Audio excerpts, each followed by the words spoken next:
Shalom Bapak Ibu Saudara, kita bertemu kembali dalam ibadah raya pada pagi hari ini.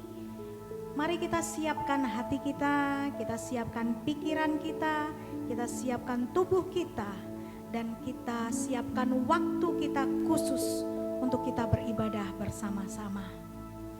Mari kita datang kepada Tuhan. Kami bersyukur Bapa. Setelah sekian lama Tuhan, kami hidup di dalam pandemi. Kami menyaksikan bagaimana pemeliharaan-Mu atas kami Tuhan. Bahwa Engkau berjanji sekali-kali tidak akan meninggalkan kami Tuhan. Terima kasih Bapa. Waktu ke depan kami serahkan kepadamu. Dan kami luaskan Roh Kudus Engkau untuk bekerja, menjamah kami, mengurapi kami, menegur kami melalui ibadah raya pada pagi hari ini. Mari kita bersama-sama mengagungkan Tuhan kita melalui pujian. Apapun keadaanmu, mari kita kembali datang kepada salib Kristus. Apapun kondisi kita, mari kita kembali datang kepada karya Kristus yang mulia.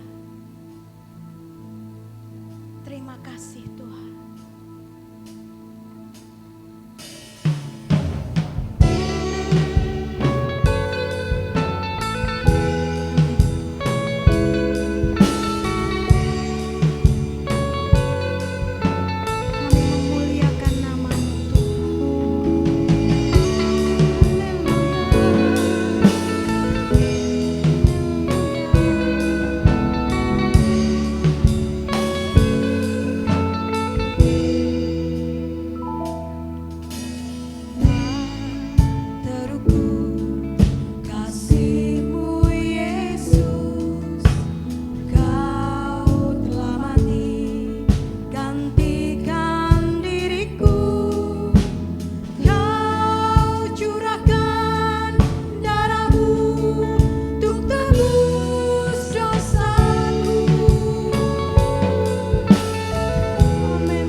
jiwa ragaku. Layaklah Kau Tuhan, dipuji dan disembah dengan segenap hatiku. Layaklah Kau Tuhan, dipuji dan disembah dengan segenap jiwa ragaku. Dengan segenap jiwa ragaku. Dengan segenap jiwa ragaku. Segala kemuliaan bagi Yesus. Segala kemuliaan bagi Yesus. Haleluya. Haleluya. Amin. Sekali lagi beri sorak-sorai buat Tuhan kita. Amin. Hari ini kita akan terus memuji Tuhan dengan seluruh hidup kita. Meskipun kita online, tapi bukan berarti kita nggak bergerak ya, seperti kita offline dulu waktu di gereja. Masih semangat memuji Tuhan? Oke, mari kita gerak-gerakan tangan kita, kaki kita, boleh berdiri semuanya. Yuk kita sambut Sang Raja kita, Raja di atas segala raja. Amin.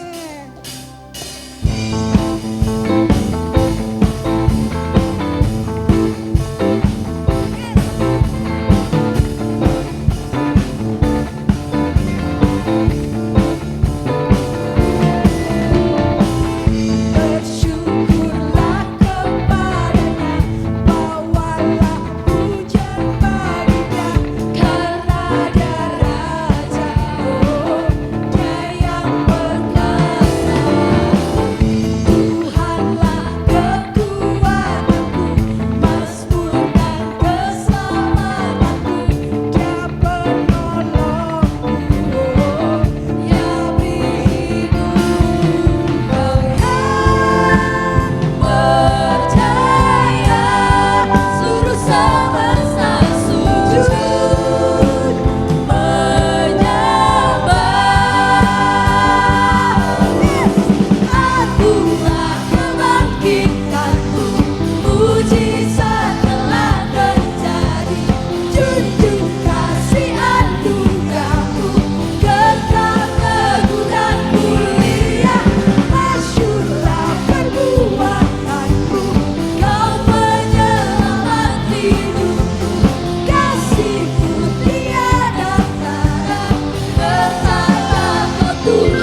kita bersama-sama masuk lebih dalam hadirat Tuhan. Kita sama-sama datang menghampiri tahta kasih karunia Tuhan. Sampai kita menemukan secret place kita dengan Tuhan. Tidak ada satupun yang tersembunyi di hadapan-Mu Tuhan. Hidup kami semuanya terbuka di hadapan-Mu. Saat kami menyerahkan seluruh hidup kami di hadapan-Mu, kami rasa begitu indah berjalan bersama-Mu.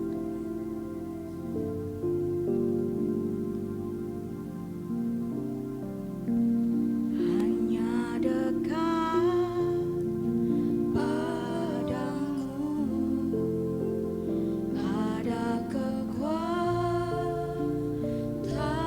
baru. Kau sertai jalanku sepanjang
yang hancur di hadapan-Mu. Justru itulah persembahan, korban persembahan yang berkenan di hadapan-Mu. Hati yang hancur di hadapan-Mu Tuhan. Yang merindukan Kau bekerja, berdaulat di dalam hidup kami.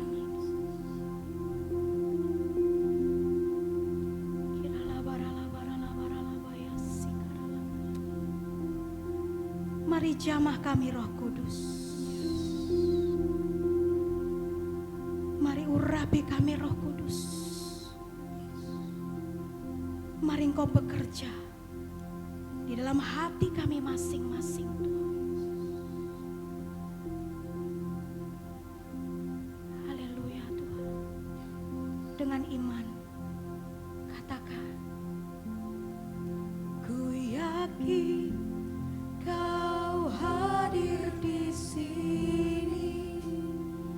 Ku rasakan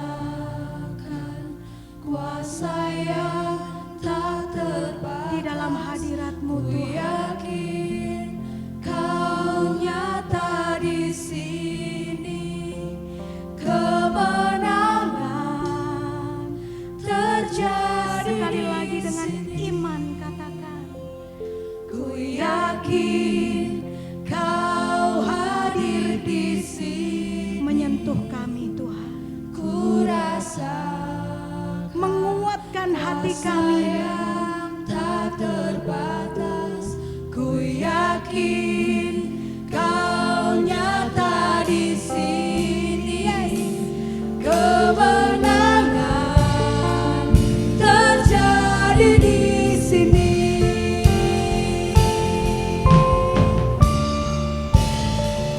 Ku yakin Kau hadir di sini.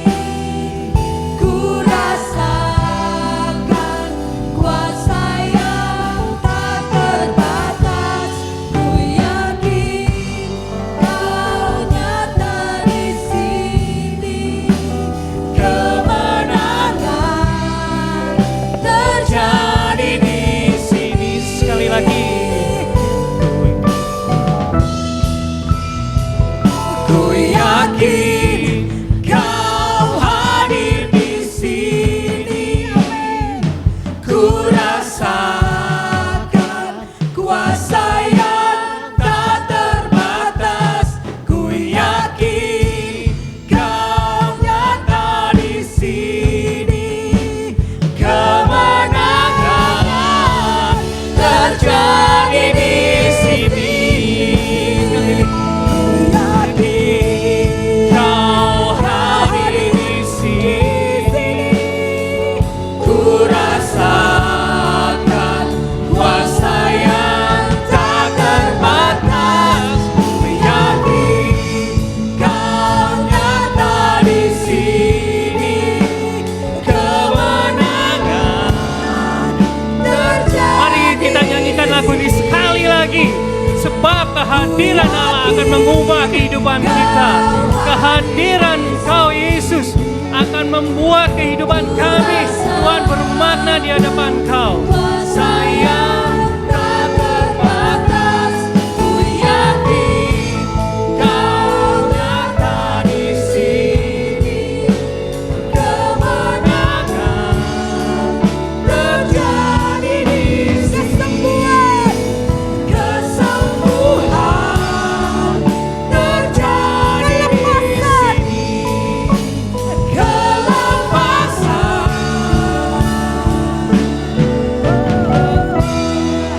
terjadi di sini. Beri kemuliaan untuk Tuhan kita hari ini. Terima kasih Bapa. Terima kasih Tuhan.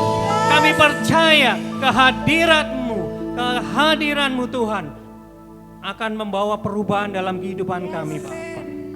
Kami berdoa di hadapan Kau, kami percaya kehadiran-Mu Bapa akan Tuhan Yesus membuat kami ada kedamaian di dalam kehidupan kami. Kehadiran-Mu membuat sukacita dalam kehidupan kami ya Bapa. Kehadiran-Mu membuat kami akan bangkit kembali jika kami hari-hari ini terpuruk ya Bapa, kami berdoa di hadapan Kau. Kami bersyukur, kami rindu kehadiran-Mu di dalam setiap kehidupan kami ya Bapa. Kami rindu Engkau hadir di dalam setiap sendi-sendi kehidupan kami Tuhan Yesus. Kami membutuhkan Engkau, kami membutuhkan kehadirat-Mu. Sebab kehadirat-Mu yang mengubah kehidupan kami. Kehadirat-Mu yang membangkitkan kami ya Bapa. Kami bersyukur dan terima kasih buat Tuhan hari ini. Kami boleh beribadah raya, kami boleh memuji dan memuliakan nama-Mu ya Bapa. Kami bersyukur dan terima kasih Engkau beri waktu bagi kami untuk datang menghampiri tahta-Mu dalam ibadah raya Bapa. Kami bersyukur dan terima kasih Engkau sudah melawat kami, Engkau sudah menjamah kami melalui pujian yang boleh kami naikkan di hadapan Kau ya Bapa. Dan biarlah pujian ini menjadi dupa yang harum di hadapan Kau, menyenangkan hati-Mu ya Bapa. Sebab hanya ini yang bisa kami lakukan di hadapan Kau ya Bapa. Terima kasih Tuhan. Tuhan, sebentar kami akan mendengarkan firman-Mu. Kami berdoa di hadapan Kau. Mari Roh Kudus bersama-sama dengan hamba-Mu hari ini menyampaikan kebenaran dari Bapa Surgawi. Satu pesan buat jemaat-Mu hari ini yang mungkin banyak mengalami problem apapun Tuhan Yesus. Kami berdoa di hadapan Kau melalui firman-Mu ini. Biarlah setiap kami dikuatkan ya Bapa. Setiap kami memiliki kepercayaan dan iman kembali kepada Engkau. Sebab Engkau Allah yang luar biasa, Engkau Allah dahsyat ya Bapa. Terima kasih buat semuanya Tuhan. Di dalam nama Yesus kami berdoa dan mengucap syukur. Haleluya. Amin. Terima kasih buat tim ibadah raya yang hari ini melayani kita melalui pujian. Dan kita boleh menikmati hadirat Allah melalui pujian, kita mempersembahkan pujian. Shalom Bapak Ibu Saudara sekalian, baik yang ada di tempat ini maupun Bapak Ibu Saudara sekalian yang ada di rumah, di tempat masing-masing. Kami senantiasa berdoa, kondisi keadaan Bapak Ibu Saudara jemaat terkasih dalam keadaan yang baik, dalam keadaan yang luar biasa di dalam kehidupannya. Oke, hari ini kita akan mendengar satu kebenaran firman Tuhan. Hari ini saya beri judul firman Tuhan adalah Jangan Takut, Percaya Saja. Judulnya adalah Jangan Takut, Percaya Saja. Kita akan ambil firman Tuhan hari ini dari bacaan kita di dalam Markus 5 ayat 21 sampai 43. Ini mungkin agak panjang menyampaikan firman Tuhannya, tapi karena ini ada satu cerita ya di dalam Alkitab tentang Tuhan bekerja di dalam kehidupan beberapa orang di tempat ini. Markus, ya saya berkasih kesempatan untuk Bapak Ibu Saudara di rumah untuk juga mempersiapkan. Markus 5 ayat 21 sampai 43. Ya.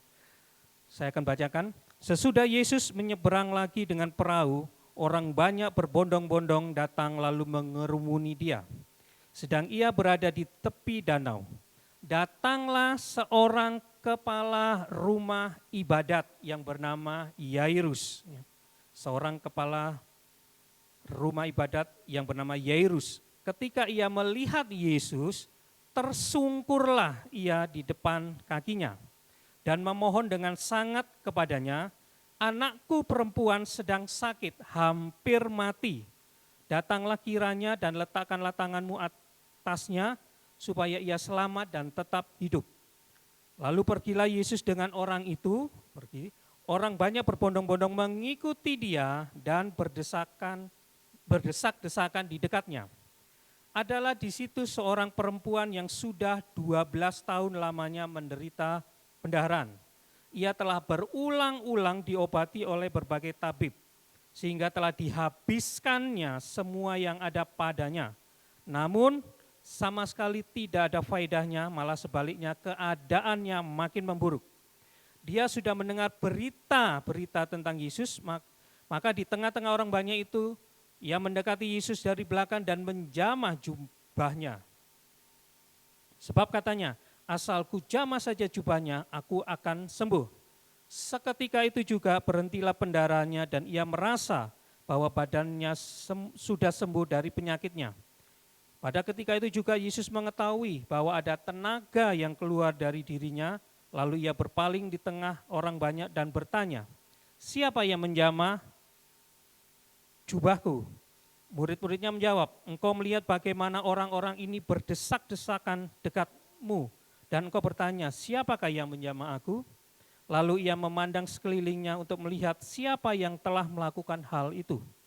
Perempuan itu yang menjadi takut dan gemetar ketika mengetahui apa yang telah terjadi atas dirinya, tampil dan tersungkur di depan Yesus dan dengan tulus memberitahukan segala sesuatu kepadanya.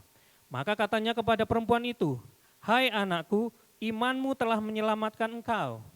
Pergilah dengan selamat dan sembuhlah dari penyakitmu." Ketika Yesus masih berbicara, datanglah orang dari keluarga kepala rumah ibadat itu, yaitu Yairus, dan berkata, "Anakmu sudah mati, apa perlunya lagi engkau menyusah-nyusahkan guru?" Tetapi Yesus tidak menghiraukan perkataan mereka dan berkata kepada kepala rumah ibadat, "Jangan takut, percaya saja." Ya, ulang lagi. Tetapi Yesus tidak menghiraukan perkataan mereka dan berkata kepada kepala rumah ibadat, "Jangan takut, percaya saja." Lalu Yesus tidak memperbolehkan seorang pun ikut serta kecuali Petrus, Yakobus dan Yohanes, saudara Yakobus. Mereka tiba di rumah kepala rumah ibadat dan di sana dilihatnya orang-orang ribut, menangis dan meratap dengan suara nyaring. Sesudah ia masuk, ia berkata kepada orang-orang itu, "Mengapa kamu ribut dan menangis? Anak ini tidak mati, tetapi tidur." Tetapi mereka mentertawakan dia, maka diusirnya semua orang itu, lalu dibawanya ayah dan ibu anak itu dan mereka yang bersama-sama dengan dia masuk ke kamar anak itu. Lalu dipegangnya tangan anak itu, katanya, "Talita kum," ya, yang berarti, "Hai anak, aku berkata kepadamu, bangunlah." Seketika itu juga anak itu bangkit berdiri dan berjalan, sebab umurnya sudah 12 tahun. Semua orang yang hadir sangat takjub. Dengan sangat ia berpesan kepada mereka supaya jangan seorang pun mengetahui hal itu. Lalu ia menyuruh mereka memberi anak itu makan. Ya, mungkin ini agak panjang. Nah, yang menarik dari bacaan itu sebetulnya cerita ini sering kita dengar.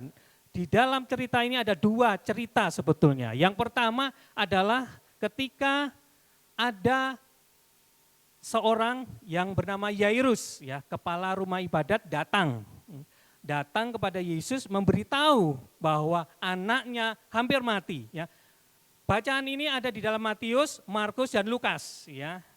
Injil lain mengatakan anak ini sudah mati. Ya. Nah, kemudian dia minta supaya Tuhan Yesus datang ke rumahnya menyembuhkan atau membangkitkan pada saat itu. Tetapi setelah dia mendengar itu, di tengah perjalanan ada peristiwa ketika ada seorang wanita yang 12 tahun sakit pendarahan menyentuh dia dan seketika itu dia juga sembuh. Setelah menyembuhkan wanita itu, Tuhan Yesus melanjutkan perjalanan ke rumah kepala rumah ibadat yaitu Yairus. Dan di sanalah proses membangkitkan kesembuhan mujizat terjadi atas anak itu. Ya. Jadi ada dua peristiwa yang penyembuhan yang dilakukan Yesus, pemulihan. Pertama adalah seorang yang sudah sakit pendarahan 12 tahun dan yang kedua adalah anak dari Yairus. Nah, yang sering kita dengar adalah bagaimana Tuhan Yesus menyembuhkan seorang wanita yang sakit pendarahan 12 tahun. Nah, tapi hari ini kita akan melihat hal yang lain yang Yesus lakukan justru kepada Yairus dan anaknya yang sudah mati. Nah, hari ini kita akan fokus bagaimana Tuhan Yesus membangkitkan anak Yairus. Nah, saya akan cerita ini karena nanti akan ada sesuatu yang kita dapatkan melalui cerita ini. Yang pertama, Yairus mengalami pergumulan permasalahan yang sangat berat, yaitu kematian anak gadisnya.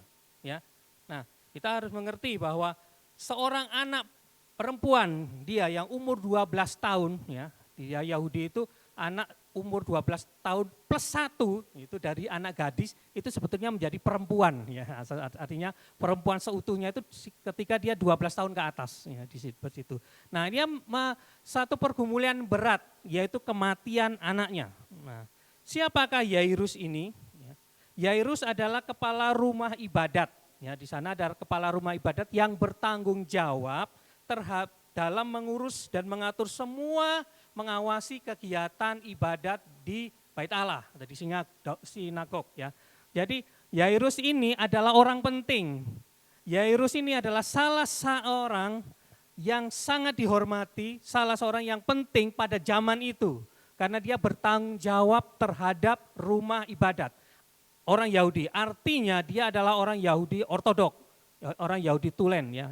Pasti dia angkat karena dia memiliki kapabilitas. Nah, dia mengatur jadwal ini siapa yang berkorban, menyampaikan firman dan sebagainya. Dia bukan menyampaikan firman, tapi dia mengatur. Ya. Ini Yairus. Nah, pada saat itu dia sangat dihormati, tetapi pada hari itu, pada waktu-waktu itu, dia mengalami satu peristiwa, yaitu kematian anaknya.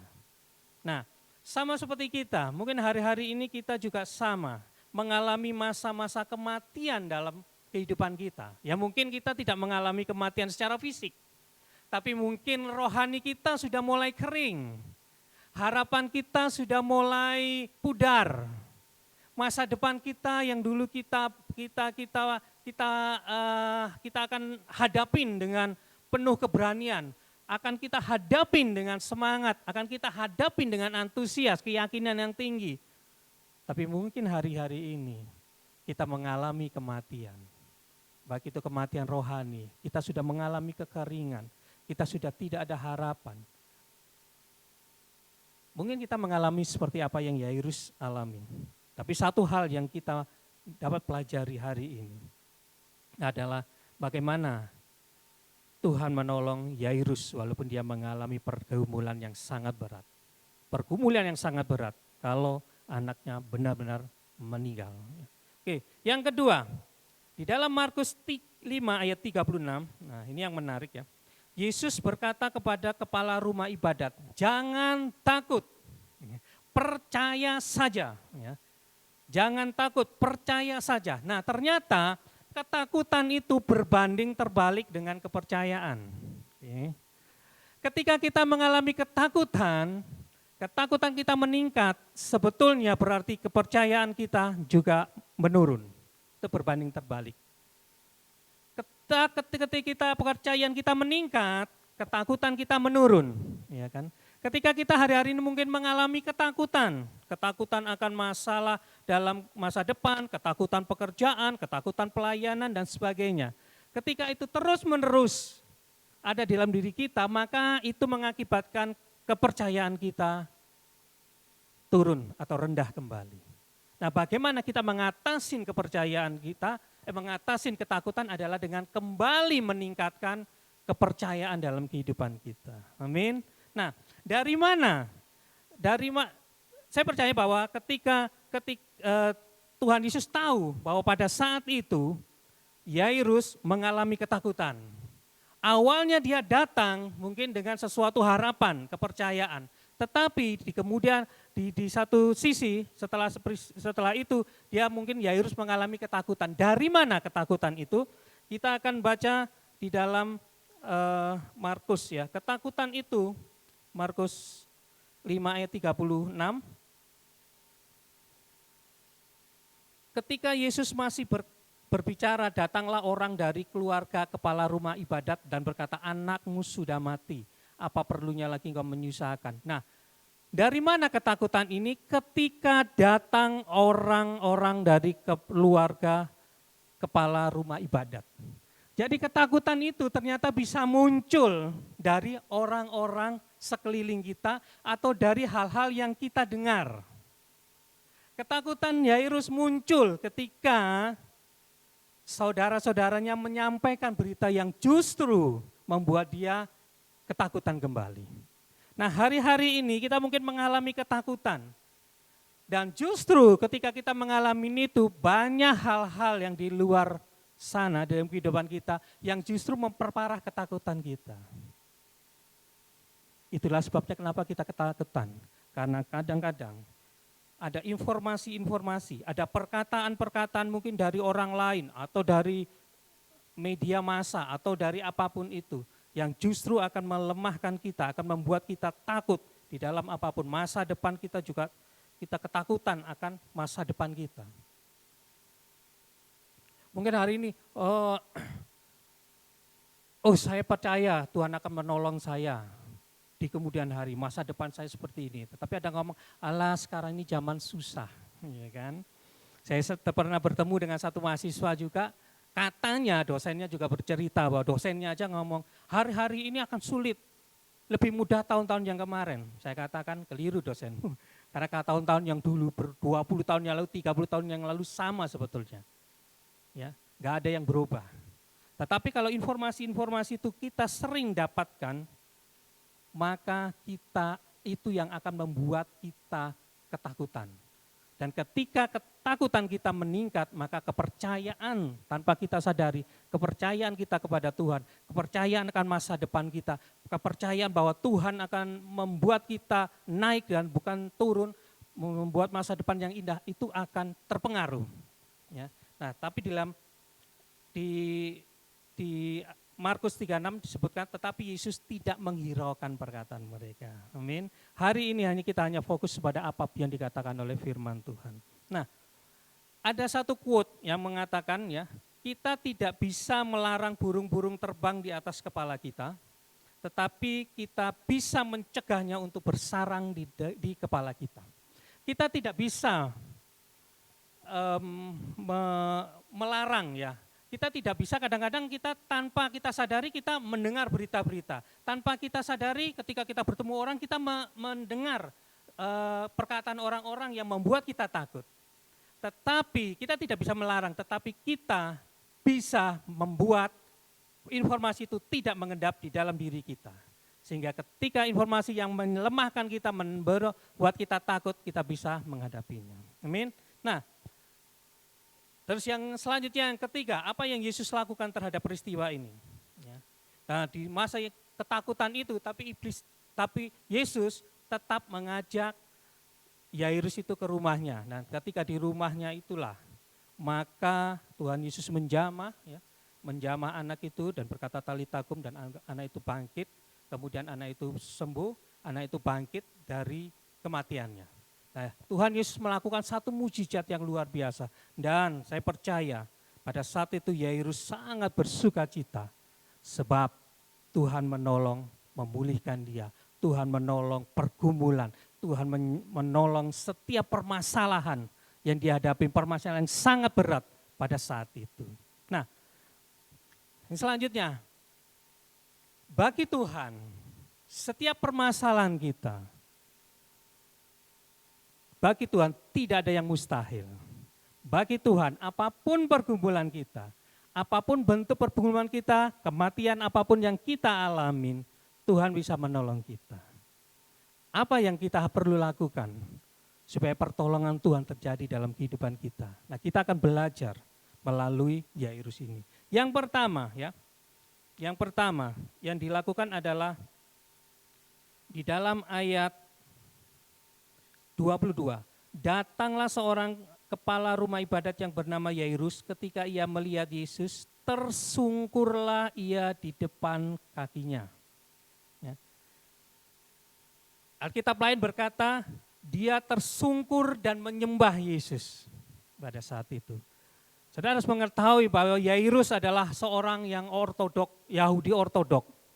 Tentu dia juga sebetulnya sama dengan imam-imam dan ahli Farisi, dia tidak setuju sebetulnya. Atau tidak sependapat dengan Yesus, bahkan mungkin dia menentang. Tetapi pada hari itu, pada saat itu, dengan kerendahan hati, Yairus berani datang kepada Yesus. Dia melepaskan semua hal yang ada di dalam dirinya. Pada saat itu Yairus tidak memperdulikan reputasi dia. Yairus tidak memperdulikan lagi reputasi kedudukan dia. Dia yang harusnya menentang Tuhan Yesus juga pada saat itu, sama seperti imam-imam, tetapi saat itu dia berani datang ke hadirat Tuhan Yesus untuk minta pertolongan.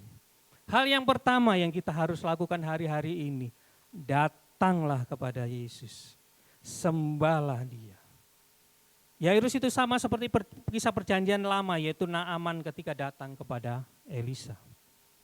Hari-hari ini kita juga perlu menaruh semua hal yang pengetahuan kita, kedudukan kita, reputasi kita, apapun itu, kita menaruh semuanya di kaki Yesus. Dan hari ini kita harus menyembah Tuhan Yesus kembali. Kita jatuh tersungkur menyembah Tuhan hari ini. Itu yang pertama yang dilakukan, yang kita bisa lakukan supaya Tuhan menolong kita. Yang kedua, di dalam Markus 5 ayat 35 ini menarik ya. Ketika Yesus masih berbicara, datanglah orang dari keluarga kepala rumah ibadat itu dan berkata, anakmu sudah mati, apa perlunya lagi engkau menyusah-nyusahkan guru? Menarik kan? Anakmu itu sudah mati, apa perlunya sih engkau sudah menyusah-nyusahkan guru? Nah gitu ya. Nah yang kedua yang kita harus lakukan, beranilah datang kepada Tuhan Yesus dengan membawa semua apapun permasalahan kita tanpa kita dibebani rasa sungkan, rasa takut atau rasa mengganggu dia. Ya kan? Datanglah kepada Tuhan dengan berani dengan segala macam permintaan, pergumulan kita. Jika kita mengalami pergumulan ekonomi, kita bilang datang. Mungkin kita mengalami masalah skripsi, mungkin bagi yang kuliah datang. Jangan merasa sungkan. Jangan merasa, oh masalah saya kecil. Atau misalnya saudara sakit. Aduh saya sakit flu. Ada masa sakit flu ini minta inilah. Ada saya yang penting kan paling saya istirahat minum. Enggak. Ini kan masalah saya yang kecil. Itu tuh saya dengar yang keluarga itu sakitnya kanker. Itu lebih membutuhkan. Hei, enggak. Tuhan senang kalau kita datang dan mengganggu, dalam pengertian mengganggu dia.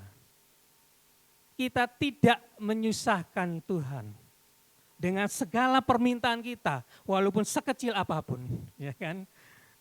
Waduh saya cuma sakit panu, cuma sakit kadas.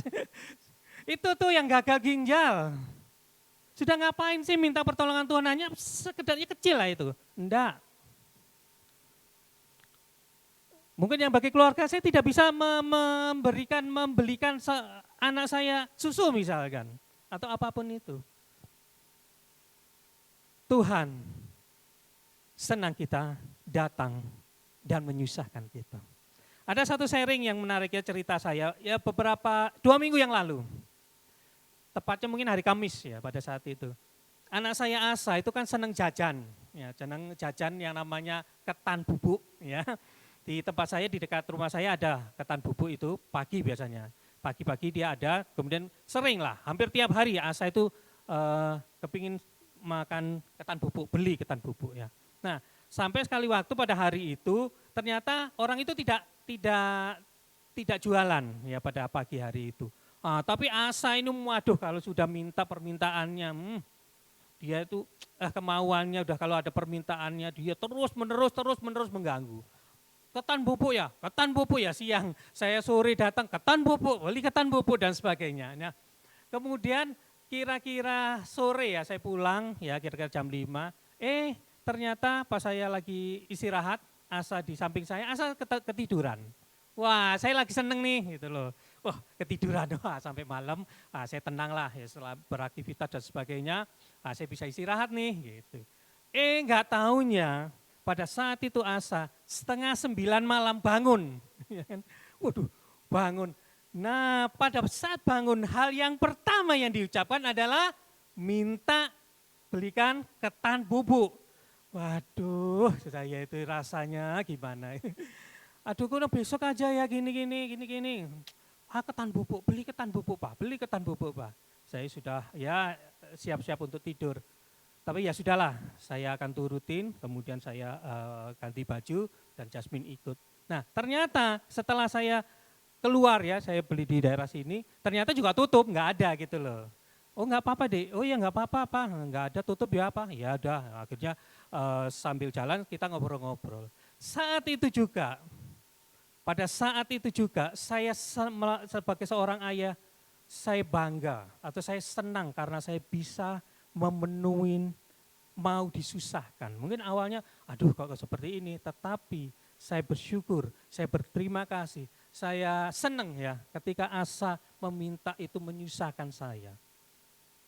Walaupun itu mungkin menyusahkan, tapi sebagai seorang bapak senang karena dia memerlukan saya, dia membutuhkan saya.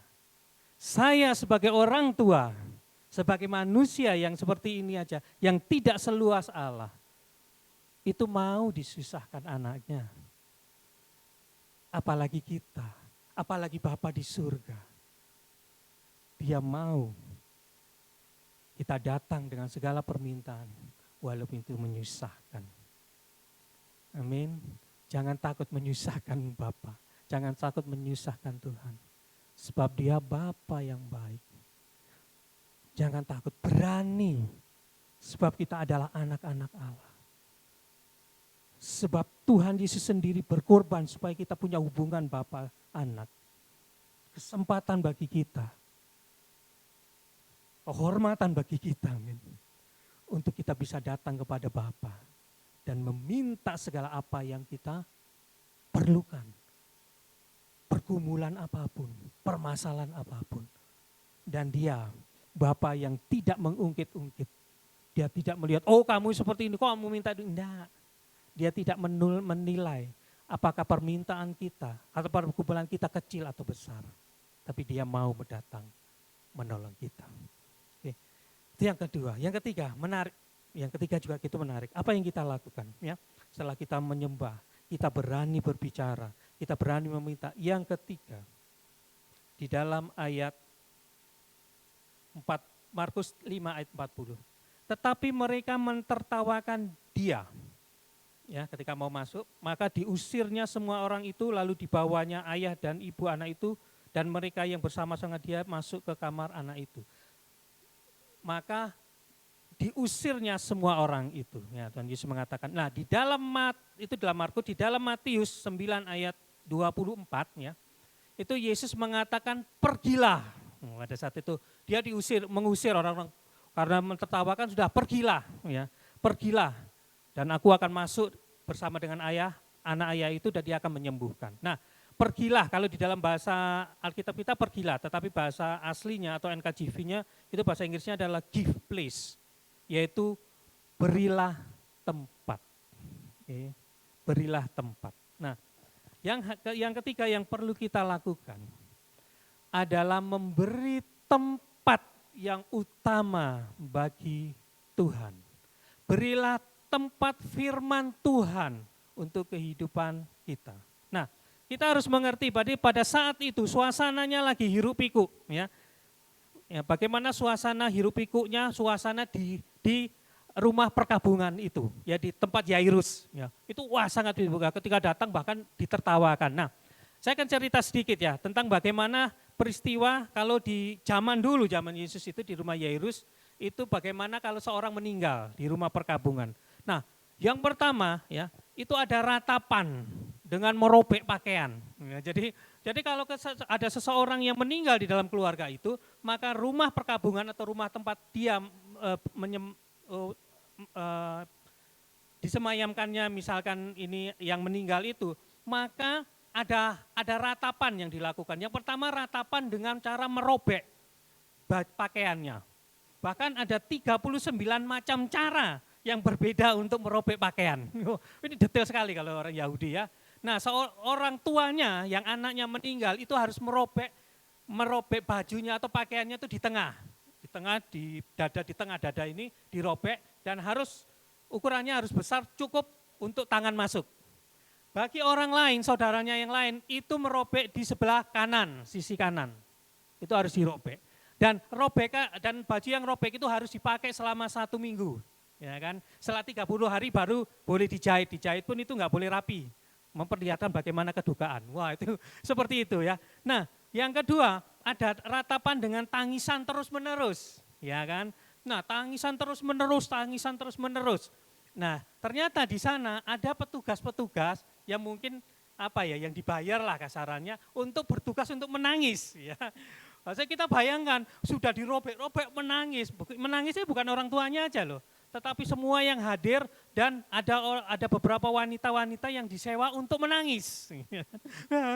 Wah, bayangkan di suasana yang seperti itu Tuhan Yesus mau membangkitkan, Tuhan Yesus datang.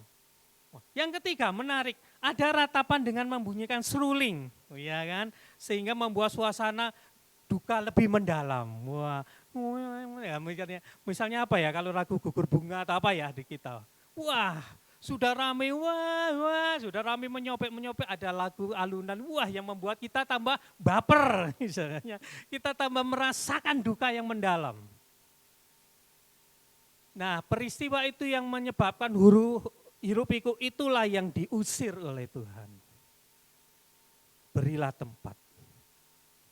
Nah, apa artinya berilah tempat? Karena kita dikeliling oleh hiruk pikuk suara-suara dalam kehidupan kita. Banyak hal di dalam kehidupan kita yang membuat kita tidak fokus lagi kepada Tuhan, tidak fokus lagi kepada firman Tuhan, terutama kepada firman Tuhan. Banyak hal yang mengganggu dalam kehidupan kita, sehingga kita tidak bisa memuji, menyembah, dan membuat firman-Nya bekerja dalam kehidupan kita. Banyak hal gangguan dalam kehidupan kita yang membuat kita tidak lagi fokus kepada Tuhan, tidak lagi fokus kepada firman Tuhan, tidak lagi memegang janji Tuhan. Karena banyak hal yang mengganggu. Tugas inilah, tugas itulah, banyak kerjaan, banyak hal. Dan hari ini kita mau diingatkan, berilah tempat bagi firman Tuhan, berilah tempat bagi Tuhan dan firman-Nya untuk kita masuk di dalam kehidupan kita. Amin. Itu yang ketiga. Yang menarik, yang terakhir yang saya akan sampaikan ya, sebelum kita akan tutup dalam doa. Tadi saya cerita ya, bahwa ketika ketika Yairus datang meminta kesembuhan, atau waktu itu mungkin belum mati ya, kesembuhan bagi anaknya. Ketika bersama-sama dengan Tuhan Yesus, saat itu Tuhan Yesus tidak langsung menyembuhkan karena Tuhan Yesus ada seorang wanita yang datang untuk disembuhkan. Jadi peristiwa penyembuhan itu tidak berlangsung lancar, tetapi ketika itu Tuhan Yesus masih menyembuhkan seorang wanita yang sakit pendaran. Nah, ini yang menarik. Percaya bahwa Tuhan akan menolong kita pada waktu yang sudah ditentukan bagi masing-masing kita. Ada gilirannya nanti. Bagi setiap kita ada waktunya Tuhan menolong kita. Mungkin hari-hari ini kita banyak mendengar, oh itu diberkatin. Minggu yang lalu Pak Amir khotbah ya, mungkin masih ingat ya. Bagaimana Pak Amir diberkatin dengan tepat pada waktunya dan luar biasa. Mungkin saat itu kita, kok Mas Amir, kok Pak Amir ya gilirannya. Mungkin kita mendengar, kok itu ditolong ya, kok itu ditolong ya, kok itu sudah mengalami pemulihan ya, kok saya belum. Hari ini kita belajar, ada waktunya di kemudian hari, waktu-waktunya di mana waktunya kita yang dipulihkan oleh Tuhan. Amin. Jangan patah semangat. Jangan berhenti dalam kehidupan saudara. Karena ada tiba waktu, saatnya kita yang dipulihkan. Amin. Dulu saya juga pernah berpikir seperti itu. Kok saya seperti ini? Saya sama-sama melayani, saya juga sama-sama memuji memuliakan Tuhan. Tapi kenapa kok saya tidak ditolong? Kenapa yang itu ditolong? Ternyata karena itu waktu itu belum waktu saya. Tapi hari ini saya bisa mengatakan bahwa saya ditolong. Sekali waktu saya dalam berdoa, dalam kehidupan saya sekali waktu ya ketika saya berdoa, tiba-tiba saya teringat akan beberapa orang jemaat tentang pergumulan mereka. Saat itu saya berdoa, ya, Tuhan, kalau Engkau sudah menolong saya, giliran dia yang Tuhan tolong. Kalau Tuhan sudah menolong saya, melepaskan dari pergumulan, melepaskan dari permasalahan yang saat ini dihadapin oleh saudaraku, Tuhan saat ini waktumu untuk menolong saudaraku itu. hari ini, sekali lagi saya mau sampaikan, jangan patah semangat. Ada waktunya saudara, giliran saudara yang akan dipulihkan oleh Tuhan. Amin. Ada 4 hal yang kita pelajarin hari ini. Datanglah kepada Tuhan, tersungkurlah, menyembahlah. Kedua, mintalah kepada Tuhan. Segala pergumulan, segala permintaan, permohonan saudara di hadapan Tuhan. Jangan sungkan. Yang ketiga, berilah kembali posisi Tuhan, berilah tempat bagi Tuhan yang utama. Berilah firman Tuhan yang utama. Yang terus-menerus saudara perlu tanamkan dalam kehidupan kita. Yang keempat, nantikanlah dan percayalah akan tiba waktunya Tuhan menolong saudara. Tuhan melepaskan saudara dari segala pergumulan. Terima kasih. Kita akan berdoa. Bapa di surga, kami datang pada Engkau saat ini. Kami sudah menyampaikan kebenaran firman-Mu Bapa. Kami berdoa di hadapan Engkau, biarlah semua jemaat yang boleh mendengarkan firman-Mu hari ini, mereka dikuatkan kembali, mereka memiliki rasa kepercayaan kembali kepada Engkau sebagai Allah, sebagai Tuhan, sebagai Juru Selamat penguasa atas kehidupan kami.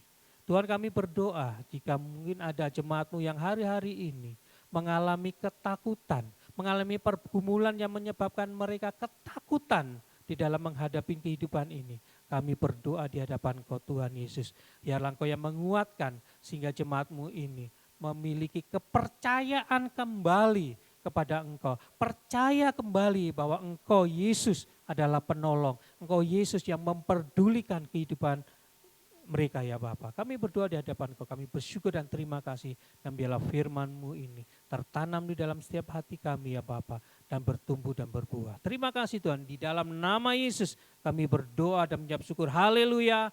Amin. Terima kasih kepada Pak Budi yang telah menyampaikan firman Tuhan. Saatnya kita akan memberikan persembahan. Hari ini minggu ketiga, ada satu saja persembahan umum atau persembahan syukur.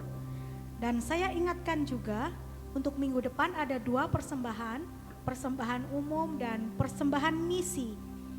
Bagi Bapak Ibu yang ada di sini, untuk bisa mempersiapkan persembahannya untuk dibawa maju ke depan, dan untuk yang di rumah bisa mentransfer ke rekening Ibu Ana dan kemudian bisa dilaporkan kepada Ibu Febri. Mari kita berdoa. Tuhan Bapa kami bersyukur memiliki Bapa yang luar biasa, di mana Engkau begitu senang saat kami datang, dalam tanda kutip kami menyusahkan Engkau, untuk kami meminta segala yang kami butuhkan. Dan kami yakin Tuhan, pemeliharaan-Mu atas kami sempurna Tuhan. Tuhan, saat ini Tuhan kami akan memberikan persembahan. Karena Engkau terlebih dulu memberkati kami Tuhan. Kami mau belajar memberi persembahan yang terbaik di hadapan-Mu. Kami bawa persembahan ini di dalam nama Tuhan Yesus. Biarlah ini semua untuk kemuliaan nama-Mu. Amin. Silakan Bapak Ibu Saudara yang ada di sini untuk maju ke depan.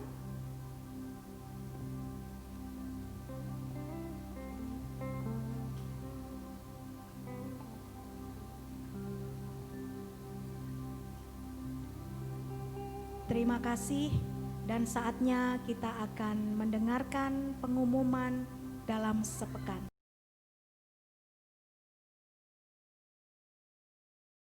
Pandemi tidak menghentikan panggilan kami. Pandemi tidak memadamkan api kami. Pandemi tidak menyurutkan doa kami. Pandemi tidak menghalangi langkah kami. Komsel Mahasiswa bergerak. Komsel Mahasiswa berdoa.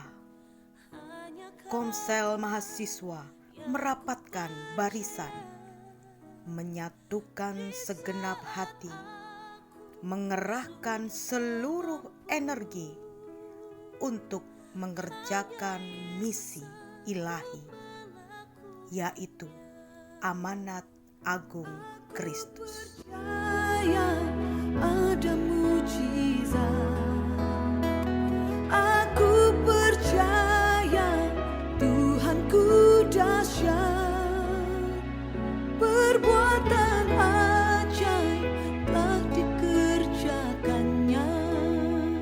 Aku percaya ada mujizat.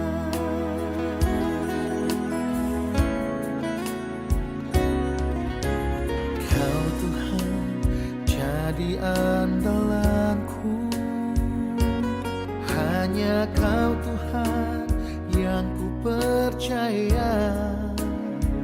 Di saat aku sudah tak mampu, hanya Yesus sanggup melakukannya. Aku percaya ada mujizat. Aku percaya Tuhanku dahsyat. Ibadah kita akan segera berakhir. Kita sangat bersyukur sekali lagi memiliki Bapa yang luar biasa, yang menyediakan masa depan yang penuh harapan pada kita. Terima kasih Tuhan, Engkau menghiasi kehidupan kami dengan hal-hal yang baik. Meskipun kadang kami mengalami kesulitan, tapi Engkau Allah yang tidak pernah meninggalkan kami. Kau hiasi kehidupanku dengan kemurahan-Mu. Amin. Kau rancangkan masa depanku penuh dengan harapan. Aku ada saat ini, semuanya karena kasih-Mu. Aku hidup hari ini, semua berkat kemurahan-Mu. Terima kasih Yesus, Engkau sangat baik, teramat baik bagiku. Aku ada saat ini, semuanya karena kasih-Mu. Aku hidup hari ini, semua berkat kemurahan-Mu. Terima kasih Yesus,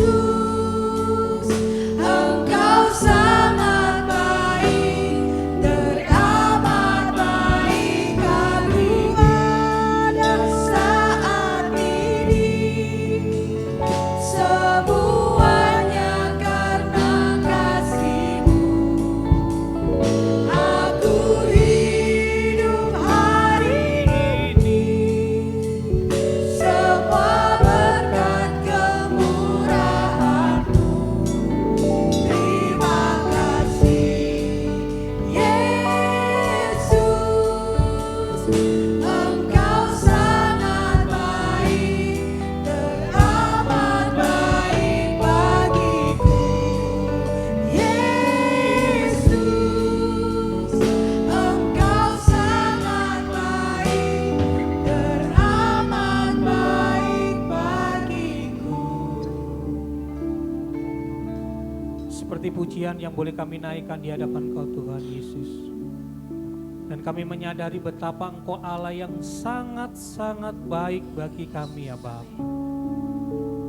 Kami hidup karena kasih karunia-Mu, karena anugerah-Mu Tuhan. Dan kami hidup karena kebaikan Tuhan yang Kau berikan bagi kehidupan kami. Kami bersyukur dan terima kasih Tuhan Yesus. Saat ini kami juga membawa di hadapan Kau bangsa dan negara kami tercinta Indonesia ini Bapa. Tempat di mana Tuhan umat-Mu ada di sini ya Bapa. Kami berdoa di hadapan Kau untuk bangsa dan negara kami yang tercinta Indonesia ini Bapa. Kami percaya Engkau Tuhan melawat bangsa dan negara kami Tuhan Yesus. Pulihkan segala perekonomian bangsa dan negara kami Bapa. Kami berdoa di hadapan Kau juga Tuhan Yesus. Yang hari-hari ini bangsa dan negara kami masih Tuhan Yesus mengalami pandemi corona ini Bapa. Kami membutuhkan Kau, kami membutuhkan pertolongan-Mu ya Bapa. Lawatan-Mu Tuhan Yesus, penyembuhan terjadi di mana-mana Bapa. Kami berdoa di hadapan Kau Yesus Tuhan. Pulihkan bangsa dan negara kami Bapa dari virus ini Bapa. Pulihkan bangsa dan negara kami Tuhan Yesus. Kembalikan seperti dulu kala sebelum pandemi ini Bapa. Kami berdoa segala daya upaya sudah kami lakukan, sudah bangsa dan negara kami tercinta sudah dilakukan Bapa. Baik oleh pemerintahan yang ada pusat daerah, sampai Tuhan Yesus. Daerah-daerah terpencil pun Tuhan kami sudah melakukan apa yang menjadi bagian kami. Dan saat ini Tuhan kami berdoa sebagai umat-Mu di hadapan Kau memohon. Biarlah saat ini campur tangan-Mu Tuhan. Bagi kondisi pandemi di bangsa dan negara kami. Terima kasih Tuhan. Kami berdoa di hadapan Kau juga untuk kota Malang tercinta di mana Engkau menempatkan kami ada di sini. Menjadi berkat bagi kota kami ya Bapa. Kesejahteraan kota kami, kota Malang ini Bapa. Ada karena kami ada di kota ini ya Bapa. Kami berdoa di hadapan Kau kesejahteraan kota Malang, ada kesejahteraan kota kami ya Bapa. Terima kasih buat semuanya Bapa. Tuhan, kami akan akhiri ibadah raya kami hari ini. Kami bersyukur Kau beri waktu bagi kami kesempatan untuk kami boleh beribadah di hadapan Kau. Mari kita mengangkat tangan bersama-sama. Tuhan memberkati engkau dan melindungi engkau. Kiranya Tuhan menyinari engkau dengan wajah-Nya dan memberi engkau kasih karunia. Tuhan menghadapkan wajah-Nya kepadamu dan memberi engkau damai sejahtera. Kiranya kasih karunia, kebenaran, berkat, sukacita senantiasa melingkupi setiap kehidupan kami. Terima kasih Tuhan. Di dalam nama Yesus kami berdoa dan menjawab syukur. Haleluya. Amin. Kami berterima kasih buat Bapak Ibu Saudara sekalian yang hari ini mengikuti ibadah raya melalui online pada hari ini. Kami berdoa, kami percaya biarlah melalui ibadah raya hari ini Bapak Ibu Saudara sekalian yang ada di rumah diberkati. Dan kami berharap untuk Bapak Ibu Saudara sekalian bisa mengikuti kembali ibadah online kami pada minggu depan. Karena Tuhan akan bekerja lebih luar biasa. Terima kasih, Tuhan memberkati.